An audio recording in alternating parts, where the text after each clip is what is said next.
Breaking news from the Middle East. Tensions are reaching a boiling point after a deadly drone strike on an Israeli military base left 2 soldiers dead. With the attack reportedly coming from Iraq, the question of who's really behind it remains a mystery. Iran-backed groups have claimed responsibility for similar strikes recently, but is this just the start of something much bigger? Stay tuned as we dive into the escalating conflict, the powerful players involved, and what this means for the region and the world. It's unfortunate how such attacks continue to fuel tensions. The lack of clarity on who's responsible adds more complexity to the situation. It will be interesting to see if more concrete evidence comes to light soon. The fatalities come amid widespread violence as Israeli military actions against Hezbollah in Lebanon intensify. On Thursday, Lebanon's health ministry reported over 100 Lebanese civilian deaths. Israeli airstrikes have led to the evacuation of more than 70 villages in southern Lebanon. Even the capital, Beirut, has been targeted. Iran's supreme leader, Ayatollah Ali Khamenei, has ramped up his rhetoric, calling the October 7th attack that killed over 1,200 Israelis legitimate. He warned that this was just the minimum punishment for Israel's ongoing regional actions, using strong language to criticize both Israel and the United States, calling Israel a vampire and the US a rabid dog. Khamenei's language is extremely harsh, which is likely to provoke even more animosity.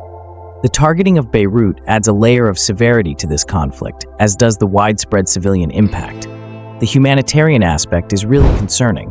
Khamenei's statements reaffirm Iran's backing of Hezbollah and Hamas, 2 key elements of Iran's axis of resistance. He hailed recent Iranian missile strikes on Israel as legal and legitimate forms of self-defense. This rhetoric intensifies fears of a broader regional conflict as tensions among Iran, Israel, and other regional powers continue to rise. Iran's support for Hezbollah and Hamas is nothing new, but these public endorsements during such a volatile period add fuel to an already explosive situation. The fear of a larger regional war is very real now, and it's unclear what might de-escalate these tensions. Meanwhile, the United States has been pulled deeper into the conflict. On Friday, U.S. forces launched airstrikes against Houthi targets in Yemen, striking bases and weapon systems controlled by the Iranian-backed group. The scope of these strikes hasn't been confirmed, but U.S. officials have framed them as a necessary response to growing instability in the region. It's no surprise that the U.S. is getting more involved, given its long-standing interests in the Middle East.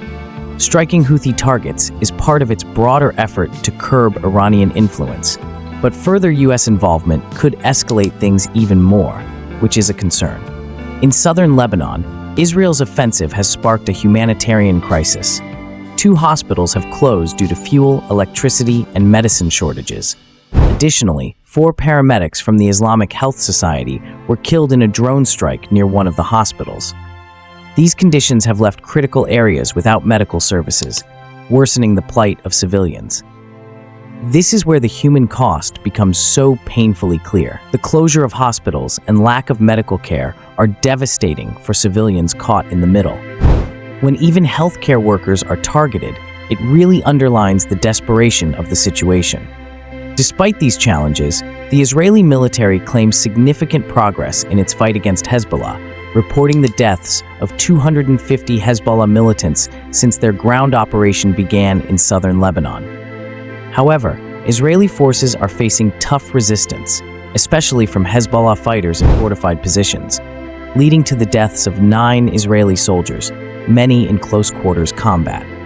The ongoing battle is clearly fierce. The numbers reflect the intensity of the conflict, and close-quarters combat always heightens the danger for soldiers on both sides.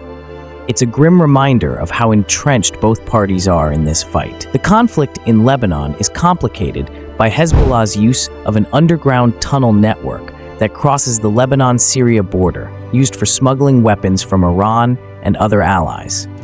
Israeli fighter jets bombed sections of the Masna border crossing, a vital route for civilians fleeing the violence. Israeli forces are also targeting the tunnels in efforts to disrupt Hezbollah's operations. This tunnel network has been a major strategic tool for Hezbollah, and its destruction would be a big blow. However, Targeting such infrastructure while civilians are fleeing makes the situation even more desperate for those trying to escape the violence. Iran's foreign minister has hinted at the possibility of a ceasefire between Israel and Hezbollah, but stressed that any agreement must also include Gaza. He further warned that Iran would retaliate strongly if Israel targeted Iranian interests. The instability has also affected global markets, with oil prices rising sharply as concerns over a broader conflict impact energy supplies. A particular worry is Israel possibly targeting Karg Island, where most of Iran's crude oil passes, which could severely disrupt the global oil market. The global implications of this conflict are hard to ignore, especially when it comes to energy supplies. A ceasefire could offer some relief, but the conditions Iran is pushing for make it difficult to achieve quickly. Any attack on Karg Island would have far-reaching consequences, particularly for the global economy.